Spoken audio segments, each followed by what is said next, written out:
Once upon a time, in a small, quiet village surrounded by tall trees and singing birds, there lived a little girl named Amina. When Amina was just 3 years old, something very sad happened. Her parents left her in the middle of the night. They didn't say goodbye. They didn't even leave a note. No one knew where they went or why they left her behind. Amina cried and cried, calling out, "Mama, Papa," but no one came.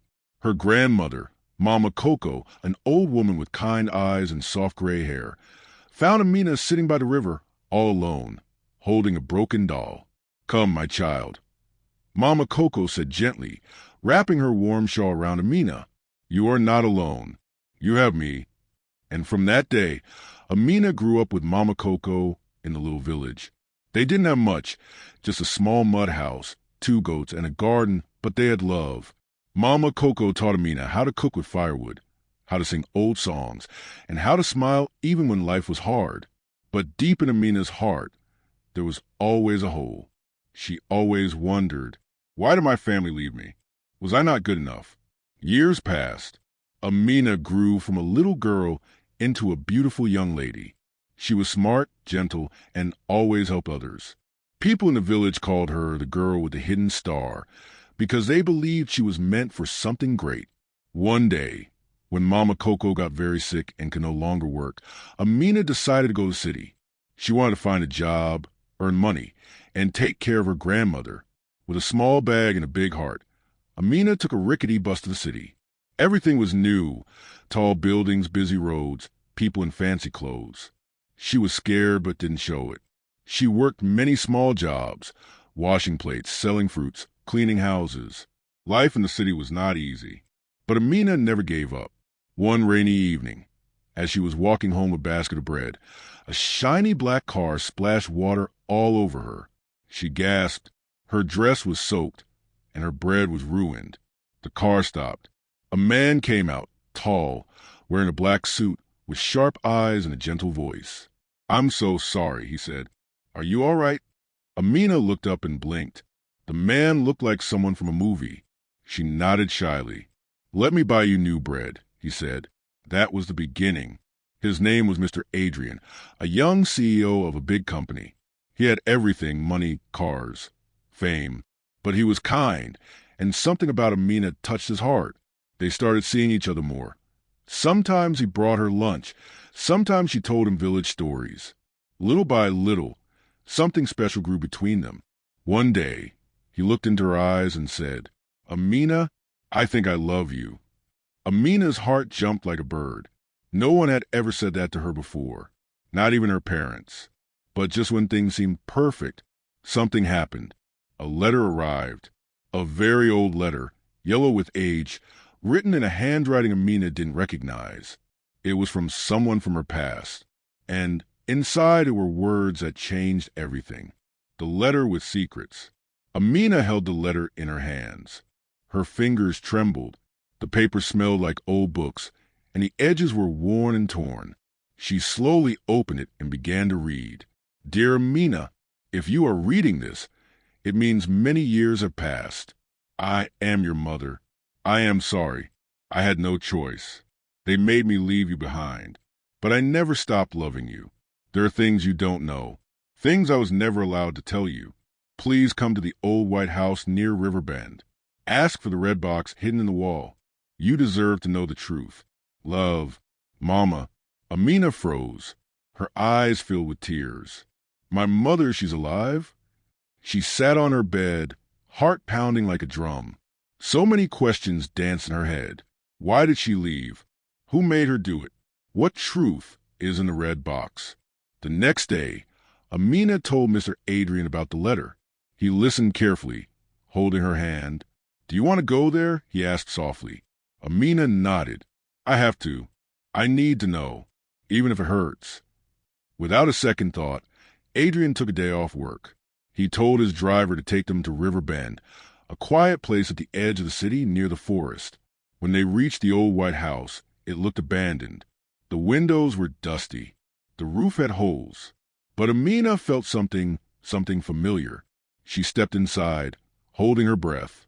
The walls whispered memories she didn't understand. Then In the corner, she saw it, a crack in the wall, just like the letter said. She dug carefully with her fingers. The wall gave way slowly, and there, inside, was a small red box covered in cobwebs. Her hands shook as she opened it. Inside were a baby bracelet with the name Amina on it, a photo of a woman holding a baby with sad eyes and messy hair, a small silver key, and a note that read, "The key opens the truth. Go to the old orphanage in Maji Town. Look for room 6. Amina gasped. Mr. Adrian put his arm around her. "Do you want me to come with you?" She nodded, but just as they turned to leave the house, they heard footsteps, slow, heavy, coming from upstairs. Amina grabbed Adrian's hand tightly. "Who's there?" she called. No answer. The steps came closer. Then a voice, a low, strange voice said, "You should not have come here." Shadows of the past. Amina's heart raced. The voice echoed through the empty house. "You should not have come here." She clutched the red box tightly as Adrian stepped in front of her, shielding her. "Who's there?" he shouted again. The footsteps stopped. Silence. Then, slowly from the stairs, an old man appeared. His face was wrinkled, his clothes dusty. His eyes were cold and full of secrets. "I watched this house for years," he said. "No one ever came. Until now." Amina's voice was shaky. "Do you know who lived here?" The man stared at her, then at the red box in her hands. "I knew your mother." Amina gasped. "Where is she? Is she alive?" The old man didn't answer right away. He walked over to a wooden chair and sat down with a tired sigh. "She was here years ago, but they took her away when she tried to come back for you." "Who? Who took her?" Amina asked, her voice cracking. The man looked at Adrian, then at Amina again. "People with power. People who didn't want her to tell you the truth. I told her it was too dangerous." Adrian stepped closer. "Why would anyone want to hide the truth from Amina?" The man pointed to the red box. "Because she is not just any girl. Your mother came from a wealthy family, powerful people. But when she fell in love with your father, a poor farmer, they threw her out. And when you were born, they wanted to erase both of you. Amina felt dizzy. So they left me because I wasn't part of their perfect world." The man nodded. "Your mother hid you in the village to keep you safe. She planned to return. But she was caught." Amina couldn't speak. Her legs felt weak, her eyes full of tears. Adrian held her close. "But you were meant to come back," the man whispered. "The key in that box, it opens more to the room. It opens the door to the truth and danger." Amina looked down at the silver key. It was small, but now it felt heavy in her hand. Then the man stood up. "Go to Maji Town. But be careful. They will know you're coming." Amina swallowed hard. Why would they care now? The man's eyes darkened. "Because if you find out who you really are, you might take back what they stole from you." Suddenly a loud bang came from outside. Adrian rushed to the window. A black car, just like Adrian's, was parked across the street. But it wasn't his. And someone inside was watching them. "Time to go," Adrian said, grabbing Amina's hand. They ran out the back door and into the trees behind the house. As they disappeared into the woods, Amina held the red box to her chest, her heart filled with fear and fire. She whispered to herself, "Whatever they're hiding, I will find it, no matter what it costs me." The road to Maji Town. The forest behind the White House was dark and full of shadows. Amina and Adrian ran until they were far away from the black car and the old man's strange warning. They didn't speak for a long time. Finally, Adrian said softly, "Are you okay?" Amina nodded, but her voice was small. "I don't know what's waiting in Maji Town, but I need to go." Adrian looked at her with gentle eyes. "Then I'm going with you. We'll face it together." The next morning, they packed a small bag, locked the red box safely inside, and took a long, dusty road to Maji Town, a quiet place with old buildings, long roads, and a big red gate at the center.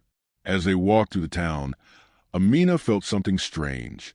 People looked at her as if they had seen her before, as if her face reminded them of someone. They reached the old orphanage just before sunset. It was a tall, gray building with a cracked roof and a rusty gate. Vines covered the walls like green snakes. "This place gives me chills," Adrian whispered. Amina gripped the silver key in her hand. They stepped inside. The hallway smelled of dust and forgotten days. Paint peeled off the walls. Broken toys lay scattered on the floor. A crooked sign pointed down the hall. Rooms 1 to 10. They followed it quietly. Room 1, Room 2, Room 3. Amina's breath grew faster with each step. Finally, they stood in front of Room 6. She put the key into the lock. It clicked. The door creaked open. Inside was a small room with a single bed, an old wooden chair, and a faded photo on the wall. Dust floated in the sunlight like tiny ghosts. On the floor, there was a trapdoor. Adrian blinked. A hidden door? Amina knelt and opened it slowly. A narrow staircase led into the darkness below. She looked at Adrian. This must be it.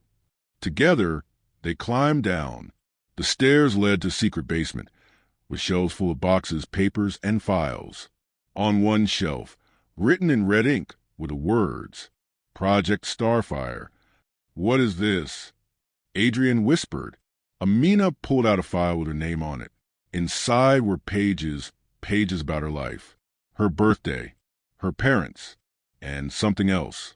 A small folder marked, "Inheritance Record, daughter of Leona Adebayo." Amina gasped. Leona Adebayo, that name was known all across the country. One of the richest families. Owners of banks, hotels, land. My mother was a part of the Adebayo family. Adrian stepped back. "Then you're an heiress." "But they said she was thrown out." Amina whispered. "They took everything from her." Suddenly, the light in the room flickered, and they heard voices upstairs. "Check room 6. They're here." Amina and Adrian froze. Adrian whispered, "They found us." He grabbed Amina's hand. "We need to get out." But as they turned to run, a figure stepped into the stairway, blocking their only way out. He wore a black coat and dark glasses. His voice was cold. "Miss Adebayo, you weren't supposed to find this." The man in the black coat stepped forward slowly, his boots echoing on the stairs. Adrian moved in front of Amina, shielding her once more. "We're not going anywhere until she gets answers," he said firmly. The man gave a short, dry laugh. "Answers? You weren't supposed to be born, little girl. And yet here you are, asking questions that could ruin powerful people." Amina's voice trembled, but she stood tall. "You try to hide the truth. But I know now. My mother was Leona Adebayo. You stole everything from her. From me." The man's eyes narrowed. "We protected the family name. She broke the rules. She married a poor farmer, had you in secret, and then tried to return. We had no choice." "You always had a choice," Amina said, her voice rising. "You chose cruelty. You chose silence. I won't." Suddenly, a loud thud echoed above. Someone else had entered the building. Adrian's phone buzzed. He glanced at it and smiled. "I sent everything to my lawyer," he said calmly. "The files, the inheritance documents, the truth. If we don't walk out of here, the world will know everything." The man froze. His face twitched. He stepped back slowly. "You're bluffing." Adrian held up his phone. "Try me." The man cursed under his breath, then turned and stormed up the stairs. "Cowards never stay when the truth walks in," Adrian muttered. Amina held her chest, breathing hard. "It's over." Adrian turned to her, his eyes full of warmth. "Not yet, but we've won the first battle." They left the orphanage quietly, the red box still in Amina's hands. Outside, the sky was painted with sunset gold. Weeks later, after lawyers, news reporters, and headlines that shook the country, the truth was clear. Leona Adebayo had a daughter. That daughter was Amina, and she was the rightful heir to a great fortune that was stolen. But Amina didn't care about the money. She stood in the garden of her new home, her mother's childhood home, now hers, holding a photo of Mama Coco and smiling with tears in her eyes. She had gone from being the girl abandoned to the girl who found her voice, to the woman who rose like a star. Adrian walked up behind her, wrapping his arms around her gently. "Everything's changed," he whispered. Amina nodded. "But some things will never change." "Like what?" "Like love and courage, and how a girl from a dusty village can become something powerful when she dares to seek the truth." They stood there as the wind whispered through the trees, carrying a song from the village, one Mama Coco used to sing. And far above them, a single bright star shone in the sky, a hidden star now seen by the whole world. The end. Glowing star.